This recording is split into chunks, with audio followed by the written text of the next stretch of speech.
Human health and diseases. ठीक है, human health and diseases. तो हमारा जो चैप्टर है वो है ह्यूमन हेल्थ एंड डिजीजेस का, क्लास 12 का। और आपकी जो ये यूनिट आती है, ये यूनिट नंबर 3 आ जाती है। तो स्टार्ट करते हैं हम लोग, ह्यूमन हेल्थ एंड डिजीजेस। ठीक है, चैप्टर नेम हमारा क्या है? Human health and diseases.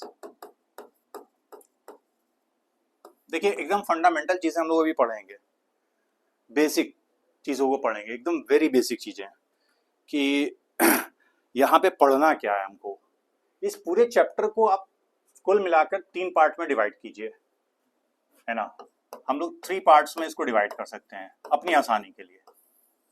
एक पार्ट में आपको डिजीज के बारे में पढ़ना है, कौन कौन सी डिजीजेस हैं, पैथोजेनिक और नॉन पैथोजेनिक डिजीजेस। दूसरा हमको पढ़ना है यहाँ पे इम्यूनोलॉजी। और तीसरा पार्ट जो दिया है इस चैप्टर में वो ड्रग्स एंड अल्कोहल अब्यूज। क्या बात हो रही है कि ये पूरा chapter human health and disease को हम लोग 3 पार्ट में पढ़ेंगे। एक पार्ट में डिजीजेस पढ़ना है, दूसरे पार्ट में हमको इम्यूनोलॉजी या इम्यून सिस्टम के बारे में समझना है, और तीसरा पार्ट जो हमारा लास्ट में दिया हुआ है पूरा थ्योरेटिकल पोर्शन है, ड्रग्स और अल्कोहल अब्यूज। अब डिजीजेस पे आते हैं, बेसिक इंट्रोडक्शन अभी हम लोग देख रहे हैं। तो डिजीजेस में आपको यहाँ पर जो पैथोजेनिक डिजीजेस हैं,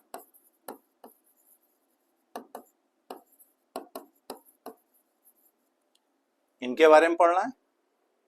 इसके अलावा अलग से हम यहाँ पे लिख रहा हूँ कैंसर। ठीक है, कैंसर के बारे में जो पैथोजेनिक डिजीजेस हैं, इसको मैं और थोड़ा छोटा कर देता हूँ। एक एक चीज पढ़ेंगे कि हेल्थ क्या होता है, डिजीज क्या होता है, एवरीथिंग, सारी चीजें को हम लोग डिटेल में आगे पढ़ेंगे। अभी केवल बेसिक इंट्रोडक्शन हम लोग समझ लेते हैं। आप जब पैथोजेनिक डिजीजेस की बात करेंगे तो यहाँ पे हमको अलग अलग पैथोजन की बात करना है। What are the pathogens? Pathogens वो होते हैं जो होस्ट बॉडी में एंटर कर रहे हैं in the form of parasite और डिजीज कॉज करते हैं, बॉडी के एक ऑर्गन को या मल्टीपल ऑर्गन को डिस्टर्ब करते हैं, एक सेल को या मल्टीपल सेल्स को डिस्टर्ब करते हैं, तो शरीर में बीमारियां पैदा होती हैं। बीमारी क्या? आपके शरीर का कोई भी ऑर्गन, कोई भी सेल, कोई भी टिश्यू या कई सारे ऑर्गन सुचारू रूप से, प्रॉपर तरीके से अगर काम नहीं कर रहे हैं, तब आप किस कंडीशन में जा रहे हैं? डिजीज की कंडीशन में। अब इसका कारण बहुत सारा हो सकता है, इन्फेक्शन हो सकता है माइक्रोब्स का, पैथोजन का, आपका खान पान सही नहीं हो उसकी वजह से हो सकता है, विटामिन की डिफिशियंसी हो जाए और दूसरे प्रकार के न्यूट्रिएंट्स की, या ऐसा भी हो सकता है कुछ बीमारियां बाई बर्थ हो, जेनेटिक डिजीजेस हो सकती हैं, यानी कि आपके पेरेंट्स से आपके अंदर आई हो। तो इस चैप्टर में जेनेटिक डिजीज की बात नहीं करनी है हमको, बेसिकली पैथोजेनिक डिजीज की बात करनी है ना। ऐसी डिजीज जिसका पॉजिटिव एजेंट्स विभिन्न प्रकार के माइक्रोब्स हो सकते हैं। जैसे नंबर 1 अगर हम लोग बैक्टीरियल डिजीज की बात करें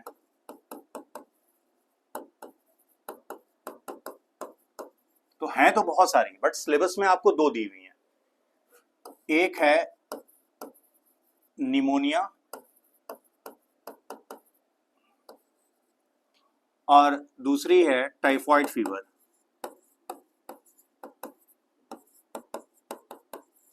ठीक है, 2 बीमारी पढ़नी है, यानी बैक्टीरियल डिजीज में 2 बीमारियां पढ़नी है आपको, एक निमोनिया पढ़ना है, दूसरा टाइफॉइड फीवर। अब यहां पर निमोनिया का अगर पॉजिटिव एजेंट की बात करें तो कौन सा बैक्टीरिया है? इसका नाम है स्ट्रेप्टोकोकस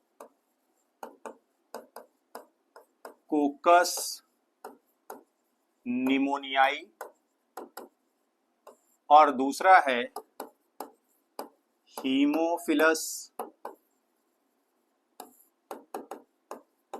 इन्फ्लुएंजी। ठीक है, एनसीईआरटी को सामने रख के नाम देखिएगा, मे भी पॉसिबल है कि लिखते समय थोड़ा मिस्टेक हो सकता है। तो निमोनिया का कॉजेटिव एजेंट दो बैक्टीरिया है, स्ट्रेप्टोकोकस निमोनियाई और हीमोफ्लुअस इन्फ्लुएंजाई। एक क्वेश्चन देखिए यहाँ से बन जाता है, अलग अलग बीमारियां दे देता है और सामने कॉजेटिव एजेंट देता है और फिर कहता है मैच कराइए और फिर ऑप्शन आपको दे देगा। एक क्वेश्चन नीट में यहाँ से बन जाता है। तो बैक्टीरियल डिजीज में पहला निमोनिया, उसका कॉजेटिव एजेंट ये याद ही रखना है आपको हर हाल में। फिर टाइफाइड फीवर की बात करते हैं, साल्मोनेला टाइफी बैक्टीरिया है इसका कॉजेटिव एजेंट। तो बैक्टीरियल डिजीज में दो डिजीज हो गई, पहला है निमोनिया, दूसरा टाइफाइड फीवर। इन दोनों को आप बैक्टीरियल डिजीज के अंतर्गत पढ़ेंगे इस चैप्टर में, इनके बारे में पढ़ना है। क्या क्या चीजें पढ़नी है वो अभी आगे डिस्कस करेंगे। देखिए हर डिजीज में, अभी बता देता हूं, हर डिजीज में आपको कितने पॉइंट में हर डिजीज को कवर करना है। पहला आप देखेंगे कि उस डिजीज का कॉजेटिव एजेंट क्या है, कौन कॉज कर रहा है। दूसरा टारगेट ऑर्गन कौन सा है, मतलब मान लो अगर हम लोग निमोनिया की बात करें तो ये बैक्टीरिया शरीर के किस अंग को प्रभावित कर रहा है, एक ऑर्गन को कर रहा है या मल्टीपल ऑर्गन को। तो निमोनिया में आपका जो फेफड़ा है वो डिस्टर्ब हो जाता है इस बैक्टीरिया के कारण। तो टारगेट ऑर्गन वहां पर क्या हो जाएगा भाई, लंग्स हो जाएंगे, आपके फेफड़े हो जाएंगे।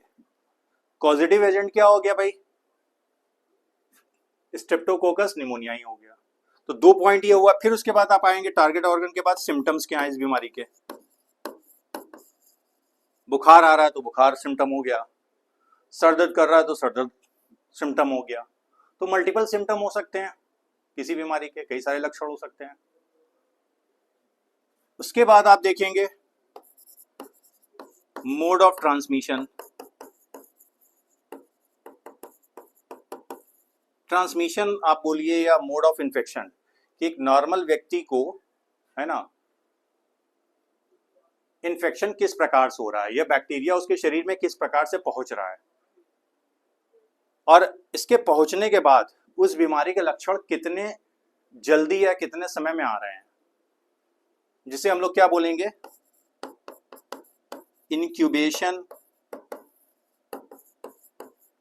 पीरियड, है ना। मान लो ये बैक्टीरिया एंटर किया आपके शरीर में, एक एग्जांपल समझ लीजिए, ये बैक्टीरिया आपके शरीर में एंटर किया और एंटर होने के एक हफ्ते बाद आपको लक्षण नजर आने लगे, खांसी आने लगी, तो ये पहला लक्षण हुआ। फिर बुखार आ रहा है, तो इंक्यूबेशन पीरियड क्या हो गया यहां पर, मान लेते हैं 7 डेज हो गया। पॉइंट क्लियर हुआ आपको। जैसे पॉजिटिव एजेंट अगर इसी का देख लें हम लोग, तो हमने क्या लिखा है, स्ट्रेप्टोकोकस निमोनियाई, ये पॉजिटिव एजेंट हो गया। टारगेट ऑर्गन क्या हो गया, लंग्स हो गया, फेफड़े हो गए। सिम्टम क्या हो गया, मान लेते हैं कफ आ रहा है आपको, ठीक है, फीवर है, चिल है, ठंडक लग रही है, ये कुछ सिम्टम हो गए। मोड ऑफ ट्रांसमिशन कैसे हुआ, अब कोई व्यक्ति निमोनिया से ग्रसित है, उसको निमोनिया बीमारी है और आपको पता नहीं है, आप उसके डायरेक्ट कांटेक्ट में आ गए, या जो चीज़ों को वो इस्तेमाल कर रहा है उसका आपने इस्तेमाल कर लिया, तो आपको भी इन्फेक्शन हो सकता है। तो ये 5 पॉइंट हुए। छठवां पॉइंट क्या होगा, प्रिवेंशन, और last one is the treatment. Prevention कैसे बचाव करें, है ना। अब निमोनिया से बचाव, भाई इलाज से बेहतर क्या होगा, बचाव होगा। बोलते हैं ना, prevention is better than cure. Treatment से अच्छा है कि आप बचाव करिए, उस बीमारी के चक्कर में ही ना पड़े, वो बीमारी आपको हो ही ना। लेकिन अगर हो ही जाती है, कौन चाहता है भाई बीमार पड़ना, लेकिन अगर बीमारी हो ही जाती है तो ट्रीटमेंट में जाए। तो इन सारे डिजीज को इतने पॉइंट में हम लोग पढ़ेंगे आगे। उम्मीद है आपको समझ में आ गया होगा कि कॉजेटिव एजेंट क्या है, उस बीमारी का सिम्टम क्या है, टारगेट ऑर्गन क्या है, किस प्रकार से इन्फेक्शन होता है, और कोई प्रिवेंटिव मेजर है कि नहीं है, ट्रीटमेंट है कि नहीं है, और इंक्यूबेशन पीरियड क्या है। तो बैक्टीरियल डिजीज में ये दो डिजीज पढ़नी है। उसके बाद आते हैं बैक्टीरिया के बाद आते हैं वायरस में। अब वायरल डिजीजेस में भी दो हैं, एक तो कॉमन कोल्ड है, दूसरा आपको पढ़ना है एड्स, है ना। एड्स को हम लोग कोई एक बीमारी तो बोलते नहीं है, ये मल्टीपल बीमारियां जिसे कहा जाए, सिंड्रोम है, acquired immuno deficiency syndrome. Immune system सबसे ज्यादा यहाँ पे अफेक्टेड होता है। तो कॉमन कोल्ड का कॉजेटिव एजेंट हम लोग लिखते हैं राइनो वायरस, और इसका कॉजेटिव एजेंट क्या है?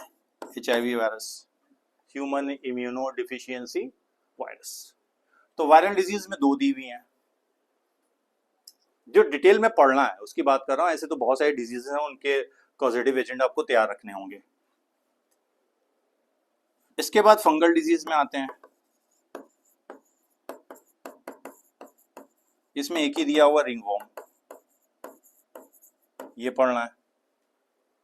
अब रिंगवॉर्म का कॉजेटिव एजेंट, भाई फंजाई है तो फंजाई होगा। कौन सा फंजाई होगा? जैसे एपिडर्मो फाइटॉन ग्रुप है, इसके अलावा आई थिंक माइक्रोस्पोरम है, अभी देख लेंगे हम लोग, कुछ स्पेलिंग मिस्टेक हो रही है उसको भी देख लिया जाएगा, ठीक है। ट्राइकोफाइटॉन है। तो रिंगवॉर्म फंगल डिजीज है और इसका कॉजेटिव एजेंट कौन सा फंजाई हो सकते हैं? एपिडर्मा फाइटॉन ग्रुप के हो सकते हैं, माइक्रोस्पोरम हो सकते हैं। वायरल डिजीज कॉमन कोल्ड पढ़ना, उसका पॉजिटिव एजेंट कौन सा वायरस है? Rhino virus. एड्स का HIV। इसके अलावा आपको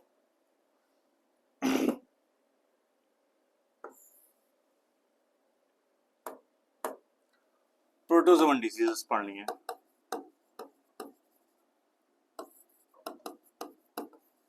अब प्रोटोजोवन डिजीज में दो है, यहां पे भी दो पढ़नी है। एक है अमोबियासिस, ठीक है, अमोबियासिस जिसको अमीबिक डिसेंट्री भी हम लोग कहते हैं। इसका कॉजेटिव एजेंट एंट अमीबा हिस्टोलिटिका है, ठीक है, एंट अमीबा हिस्टोलिटिका है कॉजेटिव एजेंट अमोबियासिस का। और दूसरी बीमारी जो पढ़नी है, आपको डिटेल में पढ़नी है, वो है malarial fever. Malarial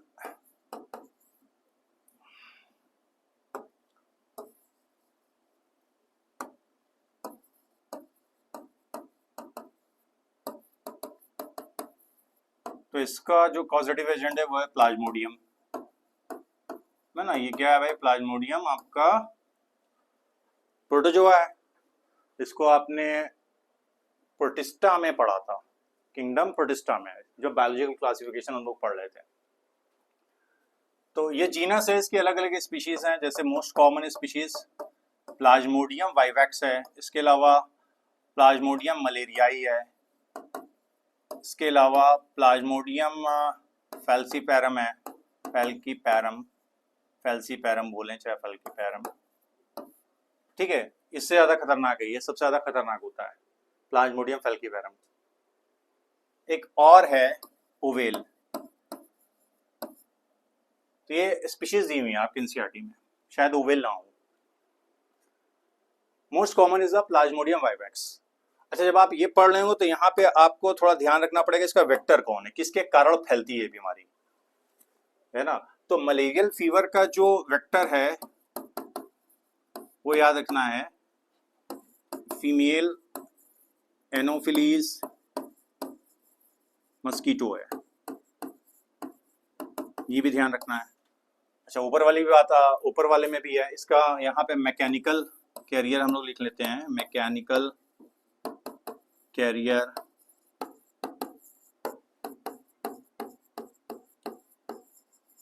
house fly है। तो अगर कहीं वेक्टर या कैरियर दिया हुआ है तो उसको भी ध्यान में रखना है। तो प्रोटोजोवन डिजीजेस में आपकी दो डिजीजेस हो गई, अमोबियासिस और मलेरियल फीवर। लास्ट वन पे आते हैं, हेलमिंथिक डिजीजेस।